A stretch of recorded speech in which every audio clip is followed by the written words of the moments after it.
And I thought, well, you know, I might as well get my own thing together, you know. I just decided I'd go and see Eric, see if he wanted to join my band, as the plan was.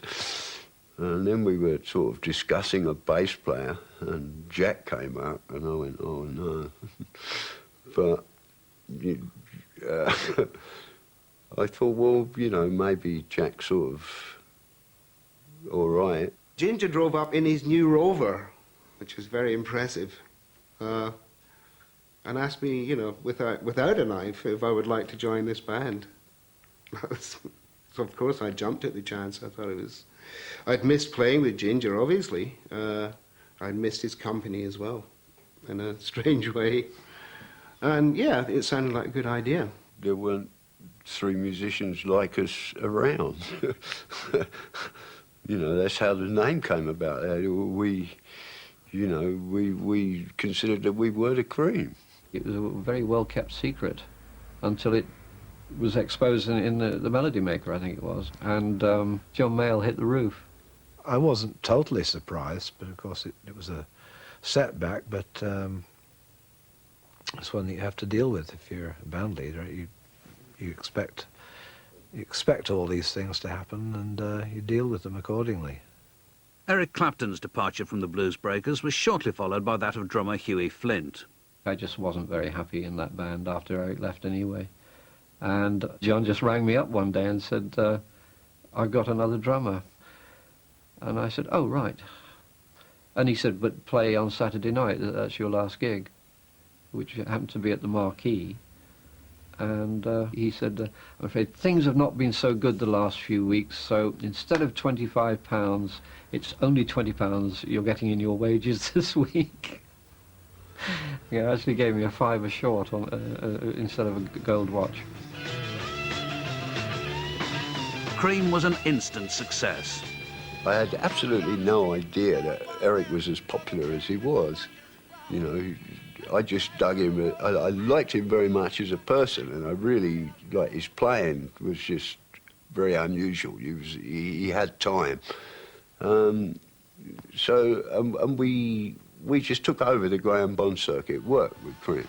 But whereas we'd had like 800 people with Graham, when we went on the same circuit with Cream, there was 800 people in the gig and another 800 people outside the gig.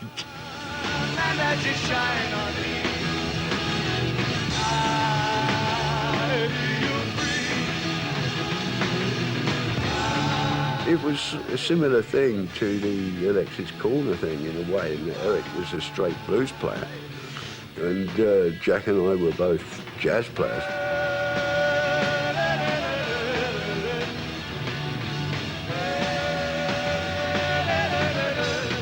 In 1967, Cream went to the United States and quickly became the biggest attraction on the American tour circuit. The Yardbirds too had found their biggest market across the Atlantic, but after several tours, they'd become disillusioned with life on the road.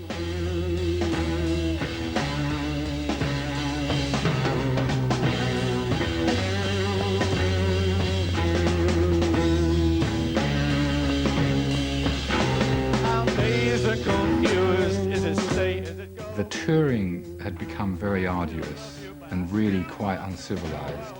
And we were probably too young and not in a strong enough position, ironically enough, to say, this is, you know, stop this. I want to get off this for a while.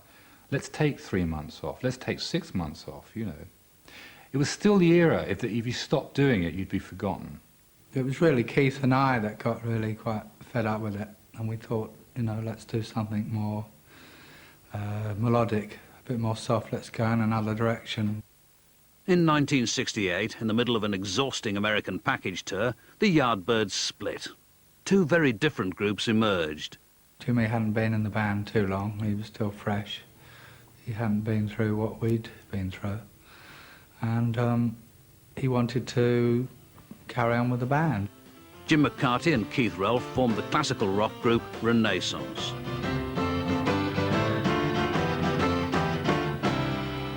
Jimmy Page, with 3 comparative unknowns, formed what was to become the biggest band in the world, Led Zeppelin. Been days long, it's not true.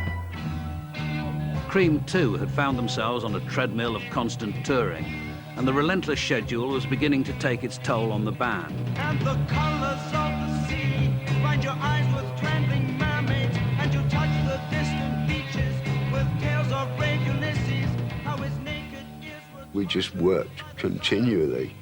You know, it was like tour after tour after tour with no real sort of breaks at all. There was no, you know, no holidays.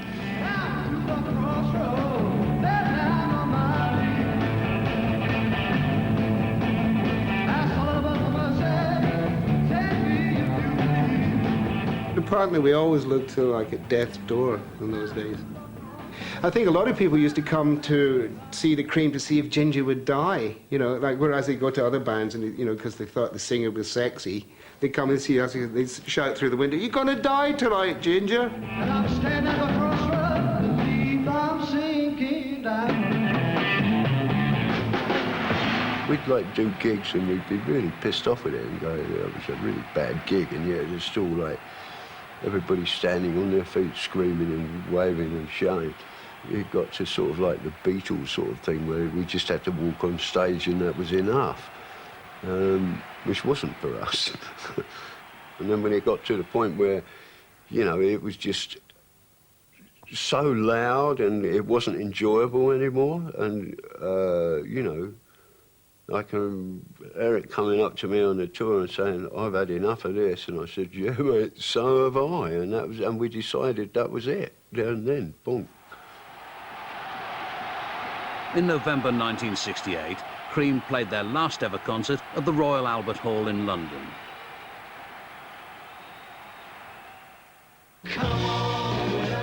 Manfred Mann, meanwhile, was still consistently hitting the top of the charts.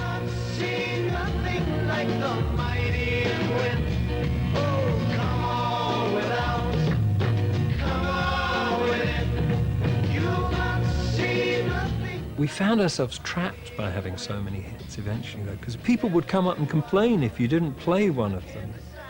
We started doing medleys, which was like the pits, you know, but it was like to get the hits over as quickly as possible so we could get on to playing something that we enjoyed more, or that was a little more challenging. You know, it was only later when there were album sales and people were getting better deals that people began to build much longer-term careers. For us, it was every 3 or 4 months you needed to have another hit record. For the life that you left behind, Mr. Ragamuffin Man. We broke up in 1969. We had a hit in the charts at that point with a song called Mr. Ragamuffin Man. We all hated it. We loathed it. We loathed the song. We hated the version we'd done of it. And we'd actually spent weeks recording it, putting a lot of effort into what we thought was a piece of drivel.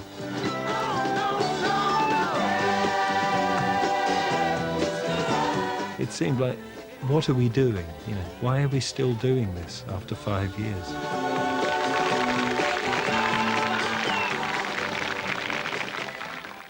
After Cream broke up, Ginger Baker and Eric Clapton formed the first supergroup, Blind Faith, with Stevie Winwood of Traffic and Rick Gretsch of Family.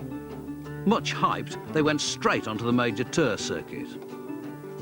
Probably, if anybody, I was one of the major people responsible for that, I suppose. You know, I went, yeah, this is going to be bigger than Cream. Let's go for it. I don't think we even thought about like doing smaller things. No, it was let's do the big ones.